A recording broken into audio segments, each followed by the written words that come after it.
Merci, cher ami Willy. Je voudrais saluer les résistants, les patriotes ivoiriens, les patriotes panafricains. Je voudrais saluer votre bravoure, et j'arrête pas de le dire, parce que lorsque Sarkozy décidait de mener une guerre à Laurent Gbagbo et à la Côte d'Ivoire de Laurent Gbagbo, il ignorait une chose. Il a oublié que la Côte d'Ivoire de Laurent Gbagbo est une Côte d'Ivoire consciente de son devenir, une Côte d'Ivoire amoureuse de son pays. Sarkozy et la France ont oublié que les Ivoiriens avaient, avec Laurent Gbagbo, un pacte d'amour, de fidélité et de loyauté.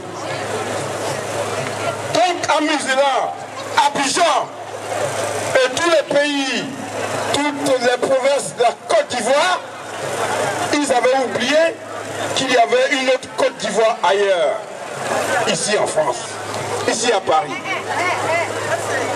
Donc, ce soulèvement des Ivoiriens ici en France a peut-être étonné beaucoup de personnes. Ce soulèvement des Ivoiriens a permis de montrer à la face de la France que Laurent Gbagbo est le président de la Côte d'Ivoire et a été bien et bien celui qui a gagné les élections en Côte d'Ivoire. Mais depuis 2 ans, on le dit, on le répète, et c'est comme nous crions dans le désert. Ils ont pensé alors que cette monotonie, qui pensait être une monotonie, pouvait émousser les Ivoiriens. Bien au contraire, lorsqu'on est dans la raison, on n'a même pas un moment de faiblir. On lutte pour sa cause, vaille que vaille, à tout moment. Et c'est ce que les Ivoiriens démontrent depuis presque 2 ans, parce que pour eux, je le répète, Laurent Gbagbo est le président de la Côte d'Ivoire et il restera le président de la Côte d'Ivoire. Mais lorsqu'on le dit, on regarde aussi ce qui se passe en Côte d'Ivoire à ce moment et nous sommes fiers et nous sommes contents et nous sommes rassurés que le seul président, le seul homme qui peut sauver la Côte d'Ivoire, qui peut sauver l'Afrique, c'est bien et belle Laurent Gbagbo. Chers frères et sœurs, chers résistants, je vous demande de ne jamais faiblir, parce que c'est ça qu'ils attendent. Et je suis sûr, après vous avoir côtoyé depuis 2 ans, que vous ne faiblirez pas. Mais ce dont je suis sûr, c'est que ceux qui vont faiblir et ceux qui faiblissent, c'est ceux-là qui sont de façon, avec une imposture que nous voyons, qui sont installés en Côte d'Ivoire. Je veux parler de Dramane Ouattara. Dramane Ouattara est en train de faiblir. Et le seul mouvement, la seule force qui peut faire partie de Dramane Ouattara, c'est vrai, par tous les moyens, on tente et on voudrait que Dramane Ouattara quitte la Côte d'Ivoire parce qu'il n'a rien à y faire. Mais le seul mouvement, la seule force qui peut faire partie de Dramane Ouattara, c'est le soulèvement populaire. Donc nous devons maintenir cette force ici pour que Abidjan se soulève, et je crois que les signes sont en train de se faire sentir. Chers frères et sœurs, la Côte d'Ivoire de Laurent Gbagbo compte sur nous. La Côte d'Ivoire de Laurent Gbagbo qui se trouve là-bas à La Haye. Je voudrais le dire à ceux qui l'oublient.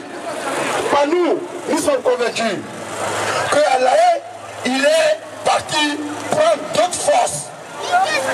Il est parti prendre d'autres forces pour revenir s'installer sur son trône qu'il n'aurait pas dû quitter. Mais ce dont nous sommes convaincus, c'est que lorsque la Côte d'Ivoire retrouvera son lustre d'attente avec Laurent Gbagbo, Parce qu'aujourd'hui, nous sommes dans une sorte de obscurité, comme le dirait Menecré. Il faudrait donc, avec cette force, la conjuguer avec celle de nos camarades d'Abidjan pour que Ouattara parte. Et je le répète, il n'y a qu'un soulèvement populaire, mais bien d'autres moyens aussi qui peuvent faire partie Ouattara. Parce que c'est la seule condition aussi. C'est la seule condition. Tant que Ouattara est là, la Côte d'Ivoire ne sera pas celle que nous avons connue. La Côte d'Ivoire, nous resterons ici, comme le disait tout à l'heure le camarade Blanchard, à être ici dans le froid et à ne jamais avoir espoir de retrouver le pays qui nous a vu naître. Le pays qui nous a éclairés à ce monde. La Côte d'Ivoire que nous aimons. Si nous ne faisons rien, nous resterons éternellement ici. C'est pour cela. Leur réconciliation, leur pseudo-réconciliation qui est en train de se mettre en place, et un certain Bani fait le tour du monde et arrive à Paris et à Katimini, essaie de réunir des gens. Mais tu dis tu viens réconcilier des gens et ils ne sont même pas au courant que tu viens mettre une équipe qui va les réconcilier. Mais tu vas réconcilier qui? La question est là. Tu vas réconcilier qui? Et toi-même, tu n'es même pas apte déjà à réconcilier les gens. Parce que tu es sale. Tu es sale. Tu ne peux pas réconcilier moi à quelqu'un d'autre parce que toi, tu n'es pas un arbitre. Tu es un joueur du champ. Tu es un comploteur. Tu as participé à l'éviction de Laurent Gbagbo. Donc, on ne peut pas compter avec cet homme. Alors, il croyait que après avoir gagné, enfin, après avoir joué comme ça avec les Parisiens, les patriotes parisiens, il pouvait alors librement aller s'installer dans les autres pays européens, sans soi-disant structure pour gérer la commission de réconciliation.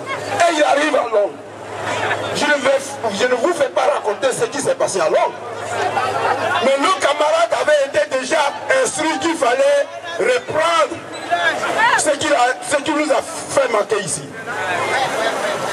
Il a fait à Katimini, mais là s'il arrive à Londres, il a trouvé des Ivoiriens debout. Il a trouvé des Ivoiriens de Laurent Gbagbo debout. Et il a passé toute une heure noire qu'il n'a jamais passée dans sa vie.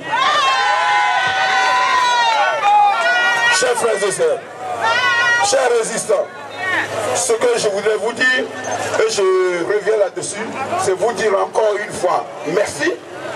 Merci parce que, vous savez, la Côte d'Ivoire, je dis toujours, est éternelle. Et on pense que aujourd'hui, Ouattara est là. Ses partisans ont bien les belles raisons de croire qu'ils ont eu une partie gagnée. Mais c'est à nous, Ivoiriens, les vrais Ivoiriens, de dire que ce n'est pas notre détermination, ce n'est pas notre action que les choses vont changer en Côte d'Ivoire. Je le dis et je le répète. Lorsque nous serons en Côte d'Ivoire, lorsque des élections vraies vont se passer en Côte d'Ivoire comme ça se dessine, je ne parle pas des élections de demain qui sont truffées d'imposture et de n'importe quoi, les autres élections qui vont venir vont faire aussi partie Ouattara.